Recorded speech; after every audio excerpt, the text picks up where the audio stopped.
आंगनबाड़ी में चले जाइए, आंगनबाड़ी में लाखों रुपया मिलता है बच्चों को। छोटे छोटे जो बच्चे हैं उनके लिए उनका रोज़ का एक डिश अलग होता है।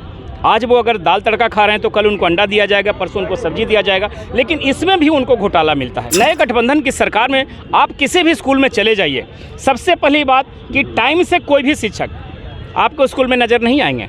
वो 10 मिनट के लिए आते हैं, 1 घंटे के लिए आते हैं और 3 दिन की हाजिरी बना लेते हैं। क्या आपके बिहार में कोई फैक्ट्री है, कोई कंपनी है जहां 200-500 मजदूर काम कर सकता है? रोड अच्छी है, सड़कें अच्छी है या लाइट बहुत अच्छी, इससे पेट नहीं भरता है। नीतीश कुमार जी कई बार कोशिश कर चुके हैं कि बिहार को विशेष राज्य का दर्जा मिले, लेकिन इनकी कोशिश नाकाम रही।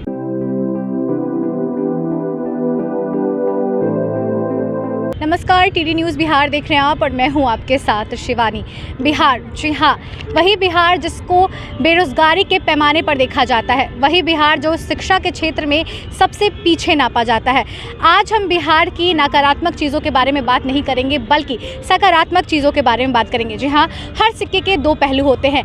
बिहार आज इतने आगे तक बढ़ा है, क्या इसके पैमाने अलग हैं? क्या इसके पैमाने को एक अच्छी दिशा की ओर देख सकते हैं? आज इन तमाम विषयों पर हम चर्चा करेंगे। आज इस चर्चा में हमारे साथ बने हुए हैं राहुल खन्ना जी। सर, हम आपसे ये जानना चाहते हैं कि बिहार शब्द सुनते ही आउटर एरिया में जाते हैं, अगर इस स्टेट से बाहर निकलते हैं तो लोग बिहार के बारे में अलग अलग परसेप्शन, अलग अलग धारणा लेके चलते हैं। क्या बिहार वाकई सबसे ज़्यादा पिछड़ा हुआ राज्य है? एकदम सही है, क्योंकि पूरे देश में कहीं अगर हम जाते हैं, लोग सबसे पहले पूछते हैं कहाँ से आए हैं? बिहार से।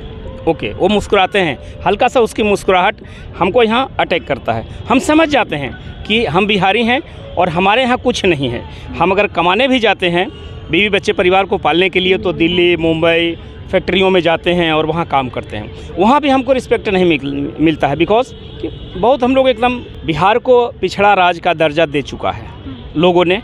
आज तक नीतीश कुमार जी कई बार कोशिश कर चुके हैं कि बिहार को विशेष राज्य का दर्जा मिले, लेकिन इनकी कोशिश नाकाम रही। अब तो हम लोग नाउम्मीद हो गए हैं कि जब 17 साल, 18 साल, 20 साल की सरकारें रही, लालू जी की, राबड़ी देवी जी रहे, तेजस्वी यादव आए हुए हैं, नीतीश कुमार जी की सरकारें रही, अब इसके बाद भी अगर हमारे राज्य को विशेष राज्य का दर्जा नहीं मिला तो वो सारे लाभ हमको केंद्र सरकार का कैसे मिलेगा? हम कैसे आगे बढ़ेंगे? जी देखिए, ये तो आपने बताया जो कि सब ने बताते हैं, सब यही बात रखते हैं, पर हम ये जानना चाहते हैं कि बिहार पहले के दृष्टिकोण से और अब के दृष्टिकोण से अगर देखा जाए तो बिहार पहले या तो कहें रोड के मामले में, सड़कों के मामले में, यूँ कहें तो जैसे कि बिल्डिंग्स हो गए, यूँ कहें तो पार्क हो गया, यूँ कहें तो जितनी भी जनता है उनके लिए कोई व्यवस्था पहले के दौर में नहीं दिखती थी, पर अब के समय में बिहार में कोई अलग एक रूप देखने को मिल रहा है। सड़कें अच्छी मिल रही है, यूँ कहें तो क्राइम हद तक कम हुआ है कि लड़कियाँ बाहर निकल रही हैं, ये हम मानेंगे। हालांकि क्राइम रुकता नहीं है, रुक नहीं सकता है पूरे तरीके से, ये आप और हम सब जानते हैं, पर काबू हुआ है या नहीं? अब ये बताइए कि क्या बिहार पहले की जो दृष्टिकोण थी, बिहार जिस तरीके से तस्वीर लेके पहले चलता था, क्या उससे थोड़ा बदला है या नहीं? देखिए, शुरू में जब नीतीश कुमार जी की सरकार बनी थी तो 5 साल बहुत अच्छा चला। 5 साल क्राइम पे कंट्रोलिंग रहा, नीतीश कुमार जी का कमांड रहा और बड़े बड़े अपराधियों को उन्होंने जेल में भेज दिया। लेकिन जैसे उसके बाद में फिर थोड़ी सी इनकी जो नैया है डगमगाने लगी, और उसके बाद जब महागठबंधन की सरकार में ज्वाइंट हो जाते हैं तो देखिए अनबैलेंस हो गया सरकार। कहाँ जाएं? 2 ही पल रहा है, या बीजेपी खेमा था या फिर यहाँ पे मिलजुल करके सरकार बनाने वाली बात है। अकेला तो बिहार में कोई सरकार चला नहीं सकता है, चाहे वो आरजेडी है, चाहे वो नीतीश जी की जदयू पार्टी हो या किसी की भी पार्टी की हम बात करते हैं। लेकिन इन सब के साथ भी उनको एक सहारा लेना पड़ा, और जब से सहारा लिए हैं तब से बिहार की हालत देखिए, रोड अच्छी है, सड़कें अच्छी है या लाइट बहुत अच्छी, इससे पेट नहीं भरता है। इंसान को क्या चाहिए? रोजगार। क्या आपके बिहार में कोई फैक्ट्री है, कोई कंपनी है जहां 200-500 मजदूर काम कर सकता है? क्या ये सुविधाएं हैं? हम लोग पढ़ लिख करके और बेरोजगार की तरह ज़िंदगी जी रहे हैं, प्राइवेट सेक्टर में जाकर नौकरी करते हैं, 10,000 15,000 पे नौकरी कर रहे हैं दिल्ली मुंबई में जाकर के। तो हम कैसे माने कि हमारा बिहार विकास कर रहा है? और नीतीश कुमार जी बहुत अच्छा काम कर रहे हैं। आज तो कहते हैं कि हम 20 लाख की नौकरी दे देंगे, कभी कहेंगे 2 करोड़ की। मतलब सपना दिखा देना बहुत अच्छा है, क्योंकि उनको वोट लेना है और कुर्सी हथियाना है। जैसे कुर्सी मिलती है, फॉर्च्यूनर गाड़ी आ गया, बंगला आ गया, हवेली आ गया, सब कुछ, वो राजा की तरह ज़िंदगी जीते हैं। और हम जो गरीब झोपड़पट्टी में रहने वाले इंसान हैं उनको अपना ही वोट दिए हैं और हम बेरोजगार हैं। एक बार पलट के देखने नहीं आते कि झोपड़े में रहने वाला आदमी ने जो हमको वोट दिया है अब वो कहाँ है और किस हालात में है, वो और उसका परिवार, उसके बच्चे, समझे ना? अच्छा, ये बताइए कि बिहार में जो सरकार चल रही है या आने वाले जो सरकार बनेगी, जो भी उम्मीद हम लगा नहीं सकते कि भाजपा की बनेगी या महागठबंधन की बनेगी, पर हम ये जानना चाहते हैं क्या ये 2 जो सरकार है महागठबंधन की और भाजपा की, बिहार में इनके अलावा भी कोई अलग सरकार आनी चाहिए या किसी और को उम्मीदवार के तौर पे खड़ा करना चाहिए जो बिहार की स्थितियों को समझे? देखिए, हर बार चेहरा बदलता है। चेहरे में दो चेहरा को तो पूरी दुनिया देख रखा है, लालू जी को और नीतीश कुमार जी को। इनसे बड़ा चेहरा तो बिहार में कोई नहीं है, और ना हमको लगता है कि इससे बड़ा कोई चेहरा बिहार में खड़ा होकर के बिहार में बदलाव ला सकता। इतने पुराने, इतने ज्ञान वाले, इतने एक्सपीरियंस वाले जब हमारे बिहार को नहीं बदल पाए, तो कोई नया युवा चेहरा, वो तो फिर कह सकते हैं कि भगवान का दिया हो कोई अगर गिफ्ट, कोई ऐसा चेहरा हो जो बिहार में बदलाव ला सकता है, बिहार को विकास कर सकता है। लेकिन फिर भी हम लोग ना उम्मीद है।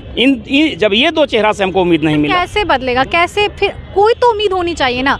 उम्मीद पर ही दुनिया कायम है, पर कोई तो उम्मीद के कटघरे में खड़ा होना चाहिए। ठीक है, अगर चेहरा ही खाली बदलना है तो कोई भी चेहरा को आप ले आइए किसी भी पार्टी से उठा करके। लेकिन क्या उनके पास इतनी क्षमता होगी कि बिहार की जो जनता है, बिहार के 12-14 करोड़ जो जनता है, उनका रोजी रोटी, रोजगार, व्यवसाय, इन चीज़ों पर वो कमांड कर सकते हैं? हमको तो नहीं लगता कि कोई ऐसा चेहरा है। बाकी हो सकता है सरकार या कोई पार्टी के नेतागण ऐसे कोई चेहरा को लाकर खड़ा कर सकते हैं, ये फिर एक चमत्कार कह सकते हैं। अच्छा, जैसे आज हम महिला हैं और आपसे हम सवाल पूछ रहे हैं, एक पुरुष के नाते हम जानना चाहेंगे आपसे कि क्या महिलाओं की स्थिति को आप पहले के पैमाने से और अब के पैमाने पे क्या, मतलब कितना एवरेज आप उनको देना चाहेंगे? 10 में से आप उनको कितना रैंक पे रखना चाहेंगे? किस चीज़ के लिए? महिला सुरक्षित है या नहीं?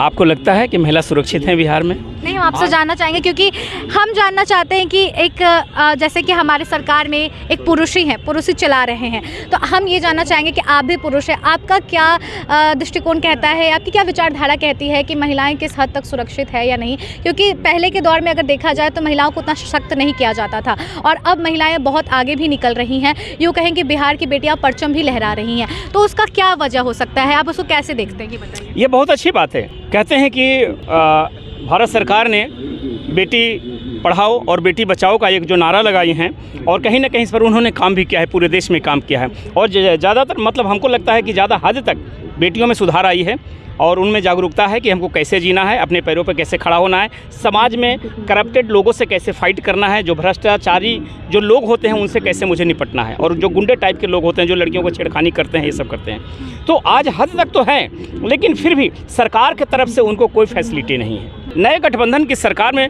आप किसी भी स्कूल में चले जाइए, सबसे पहली बात कि टाइम से कोई भी शिक्षक आपको स्कूल में नज़र नहीं आएंगे।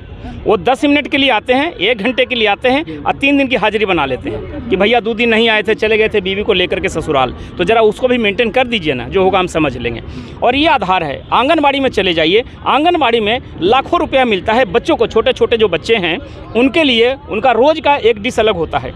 आज वो अगर दाल तड़का खा रहे हैं तो कल उनको अंडा दिया जाएगा, परसों उनको सब्जी दिया जाएगा, लेकिन इसमें भी उनको घोटाला मिलता है। अच्छा, इन सब को दुरुस्त करने के लिए सरकार को पैनी नज़र रखना चाहिए अपने विभागीय अधिकारियों के ऊपर, जबकि नहीं है। उनको अपॉइंट कर दिया, वो कितने बजे स्कूल आ रहे हैं और कितने बजे बच्चों को कैसे पढ़ा रहे हैं और कब जा रहे हैं, इसको देखने वाला कोई माँ बाप नहीं है। तो आज शिक्षा की स्थिति स्तर से भी 100 फीट नीचे ज़मीन में गड़ चुका है। बिल्कुल, आपने सही कहा कि आम जनता को कितना फ़ायदा है नेताओं से, और बिहार के हर पैमाने पर आज हमने बातचीत की है। आप कमेंट बॉक्स सेक्शन में लिखकर ज़रूर बताएं कि बिहार किस ओर बढ़ रहा है, या पिछड़ाव है, या बिहार अब नई प्रगति की ओर बढ़ रहा है।